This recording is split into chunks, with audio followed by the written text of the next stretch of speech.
in need of comfort. There was a crash in the kitchen. Ozzy jumped off the bed, tail wagging as he went to investigate.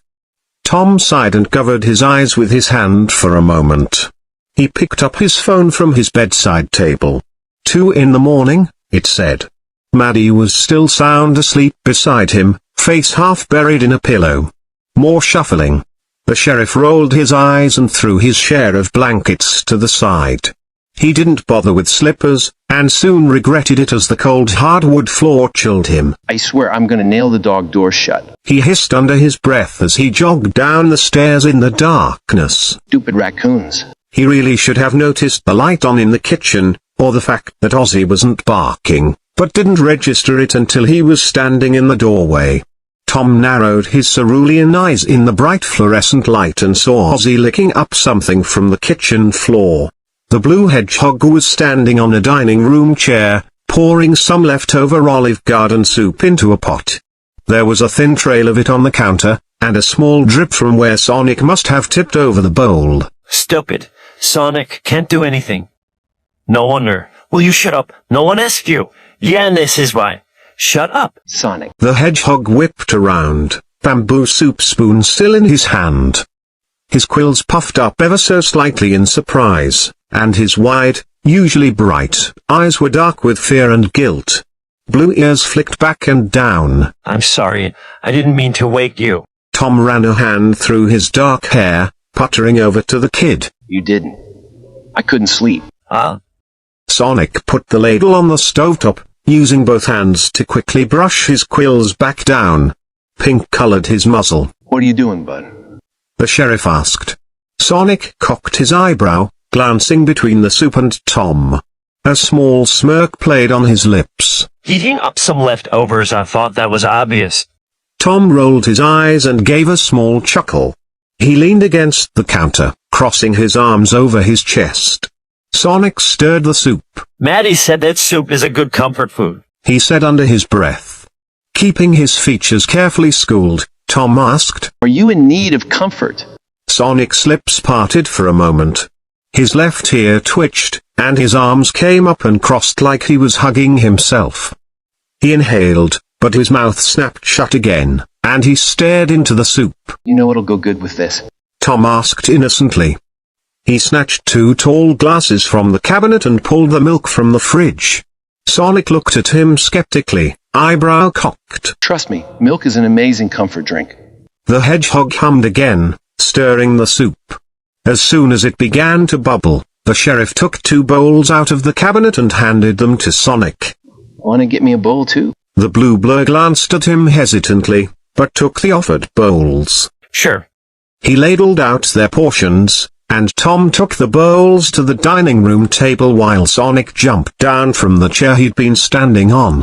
He dragged the chair back to its rightful place, and they ate their soup in relative silence. Tom took careful note of the pink tinge in Sonic's large eyes and drooping ears. There was a definite tension in his little shoulders and a subtle shake in his hand as he brought the spoon to his mouth. The hedgehog sniffed as he finished his soup and downed his milk, holding the glasses both hands as if savoring the chill. Tom slurped the rest of his soup and carefully grabbed Sonic's empty bowl, walking them into the kitchen. When he came back, Sonic was slumped over the table, face hidden in his arms. The sheriff sighed sadly and put a hand on his upper back. Why don't we go sit on the couch? The kid seemed to slump under his touch, but complied, allowing Tom's gentle hand to guide him. He flicked on the lamp next to the couch. The sheriff sat and, tentatively, Sonic sat beside him, pulling his knees up to his chest and wrapping his arms around his legs. Sitting on the other side of Tom, the hedgehog was largely cast in shadows, most of the light playing on his watering eyes. His quills were dark, and Tom had to be grateful that sparks hadn't begun flying. Tom curled his fingers into the fur on Sonic's back, gently scratching. The Blue Devil leaned into the touch, closing his welling eyes. Do you want to tell me what's going on, bud? Sonic was quiet for a moment, fiddling with his gloves. It's stupid. I'm sure it's not. The teen wouldn't meet his eyes, but he choked out. They're just bad dreams. Tom's fingers paused for a moment. Nightmares? Finally, Sonic's eyes met his. There, Tom could see embarrassment, fear, and an unhealthy amount of shame and self-loathing. He closed his eyes and pressed his face into his knees. She's stupid, I'm such a baby. No, you're not. Everyone has nightmares, Sonic. I know I do. You do? Yep. Tom adjusted his hand on Sonic's back, rubbing circles between his shoulder blades and running his hand along his quills. The young hedgehog tensed a moment before letting out a long, hitching breath and relaxing under his care. Talking about it seems to help me. When I tell someone, it makes it seem not so bad. Not so scary. Tom continued his ministrations and moved to scratch the top of the youth's head. He scratched gently behind Sonic's ear, noting how warm the thin fur felt under his fingertips. The kid suddenly ducked his head and leaned away. I'm sorry, did that hurt? Tom said quickly. Sonic's face was flushed, and he ducked his eyes. No, it just surprised me. The sheriff's hand hovered in midair. Do you want me to stop or keep going? Yeah, you can keep going. It felt nice. The hedgehog whispered. Tom tentatively placed his hand on Sonic's head again, taking his ear in the pads of his fingers and scratching gently. After a few moments, he switched ears, and the hedgehog seemed to melt into his side. Tom's heart swelled. Just two tough guys, willing to share their emotions, right? Sonic let out a long, tired sigh. I'm really sorry I pushed you guys off that building. You are mad. I'm sorry. Well, he hadn't been expecting that. Hey, Sonic, it's okay, bud. The hedgehog scrubbed his bright eyes. No, I could have killed you. I'm so stupid and reckless and stupid. He choked. Tom's heart thought it might burst. Sonic. The tears that the kid had been so good at holding back suddenly rushed forth. I can't lose you too. She's going because of me. I can't. The hedgehog couldn't speak through his tears and sharp, slow breaths. Heavy sobs racked his small frame. Tom did the only thing he could think of. He grabbed the hedgehog in his wide arms, mindful of his quills, and pulled him into his lap and against his chest, both arms wrapped tightly around him. The teen resisted at first, always the strong tough guy, but soon nestled against him, grabbing a fistful of his shirt. Deep breath, Sonic. In. Out. In. I'm sorry. I'm so sorry. Tom shushed his boy. His boy. It's okay, kiddo. Breath with me, okay, and out and in out. He continued to whisper the mantra, as well as other soft reassurances, until the young hedgehog calmed. The sheriff gently brushed his quills down, heart aching for his young ward. It was probably only Tom's arm around his waist that prevented Sonic from curling into a ball. The hedgehog sniffed and rubbed his burning eyes. I'm sorry, I'm such a baby. Tom shook his head. No, you're not. Only babies cry. Not true. The man chided gently. He looked down into Sonic's red eyes and brushed a stray tear off his muzzle. Everyone cries sometimes, especially when they're hurting. You too. A small smile pulled at Tom's lips. You bet. Alright. Sonic said, leaning his head against the sheriff's chest. Tom reaffirmed his hold on the kid. Listen, Sonic, about San Francisco. Sonic's fist, still balled in Tom's shirt, tightened. It's okay, I promise. But are you gonna do it again? Sonic inhaled sharply. No, never. Then we're all good, bud. It happened and there's nothing we can do to change it. But Maddie and I are okay. And it's never gonna happen again, so it's okay. He said softly. The blue hedgehog sniffed quietly beneath his chin. Tom continued his ministrations, carefully scratching behind the teen's ear. Is that what your nightmares have been about? Pushing his face somehow farther into the sheriff's chest, Sonic shrugged. Maybe. I don't wake up in time from the blast, or I can't reach the ring, or I don't throw it far enough. And you and Pretzel Lady. The kid's voice broke. You and Maddie, and it keeps happening. More tears were coming now, hot and quick. And I can. There was a long pause. Can what, bud? Sonic swallowed, nestled in his favorite human's arms. I don't want to be alone again. Tom thought his heart stopped. Or it was about to explode. Either way, he also couldn't breathe. He gave his son a long squeeze, warm tears pressing against the backs of his own eyes. That's not going to happen, Sonic. You'll never be alone again, okay, I promise. Sonic only hummed in response, nestled in the sheriff's arms. After a moment, Tom gave him a second squeeze. Sonic, how long were you alone out there? Tom knew it was a long time.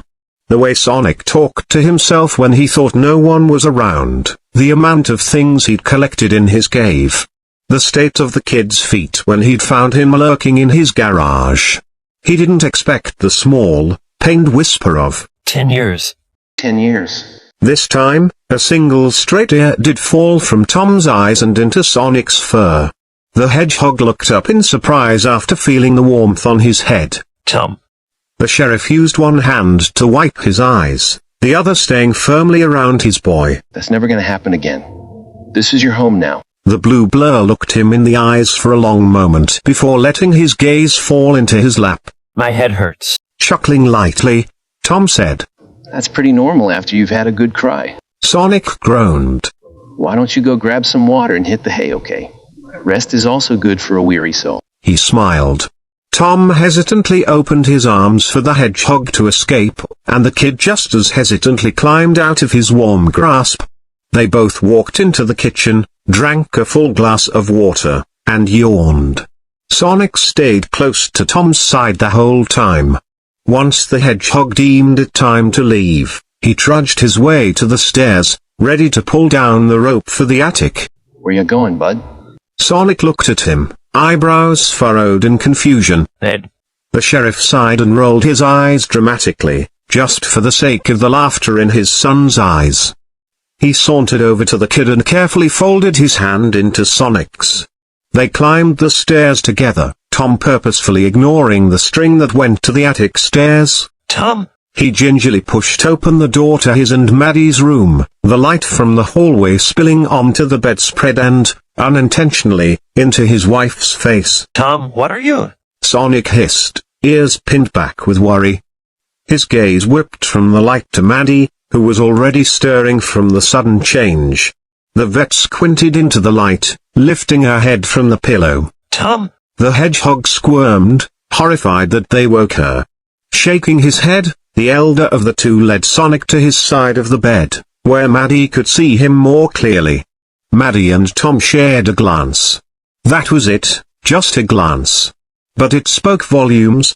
What's wrong, sweetheart? She asked kindly. After a moment of unsure silence, Tom settled both hands on the hedgehog's shoulders. Sonic had a nightmare. Without hesitating, Maddie tugged back the blankets and patted the center of the bed. I'm sorry, honey. Come over here. Sonic's large eyes somehow became even bigger.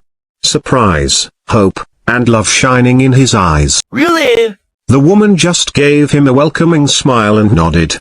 While Maddie helped Sonic get comfy in their bed, Tom shut the hall light off and climbed into bed, sandwiching the kid between him and his wife. Maddie was stroking his quills down in a smooth, calming motion. He was already drifting off. Tom's heart, full to bursting, pounded deep in his chest. He gave Sonic a little scratch behind his ear, earning him a happy little hum. Good night, Sonic. The kid was fading so fast. Good night. Dad. Tom shared a watery smile with his wife, whose chocolate eyes were shining in the darkness. Maddie adjusted her blankets and snuggled closer to their kid. She was out again in just a few minutes, but the words 10 years kept ringing around Tom's head. He also thought about Sonic's nightmares and the mysterious her that Sonic has mentioned during his breakdown. He made a mental note to research trauma and the effects of prolonged isolation in the morning, and to talk to Maddie about everything that had happened. But for now, he rubbed Sonic's ear between the pads of his fingers. You'll never be alone again. Sonic.